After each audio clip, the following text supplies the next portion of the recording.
વિગતવાર સમાચારો પર નજર કરીએ તો વિધાનસભા અને સ્કૂલોને બોમ્બની ધમકી મુદ્દે હાઈ લેવલની બેઠક યોજાઈ। ધમકી મામલે હર્ષભાઈ સંઘવીએ હાઈ લેવલની બેઠક બોલાવી। સુરક્ષા વ્યવસ્થાનો તાગ મેળવવા ડેપ્યુટી સીએમએ બેઠક બોલાવી। ડેપ્યુટી સીએમની ચેમ્બરમાં ગૃહ વિભાગના ઉચ્ચ અધિકારીઓની બેઠક મળી। ડીજીપી અને ગૃહ વિભાગના ઉચ્ચ અધિકારીઓ બેઠકમાં હાજર રહ્યા। ધમકી ભર્યા મેલ અને સુરક્ષા મુદ્દે બેઠકમાં ચર્ચા કરવામાં આવી। રાજ્યમાં વધી રહેલા ફેક ઈમેલ મામલે હવે એક્શન લેવાશે।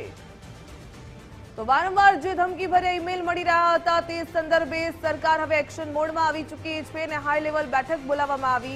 વિધાનસભા અને સ્કૂલોને બોમ્બથી ઉડાવી દેવાની ધમકી મળી હતી। ઈમેલ મારફતે ધમકી આપવામાં આવી હતી। આજે વહેલી સવારે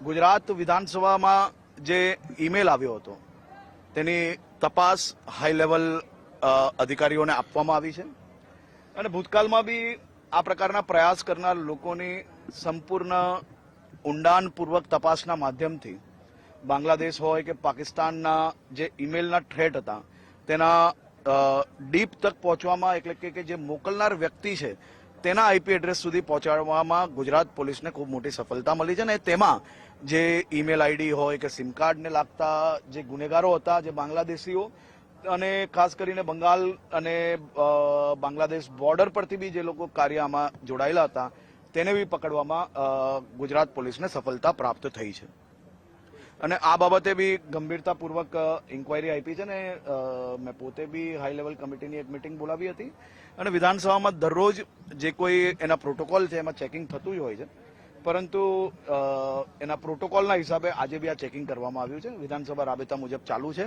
આવા ઈમેલ ફિમેલથી ગુજરાત પોલીસ કે ગુજરાતની જનતા ક્યારેય કોઈ પ્રકારની ડર નથી રાખતી।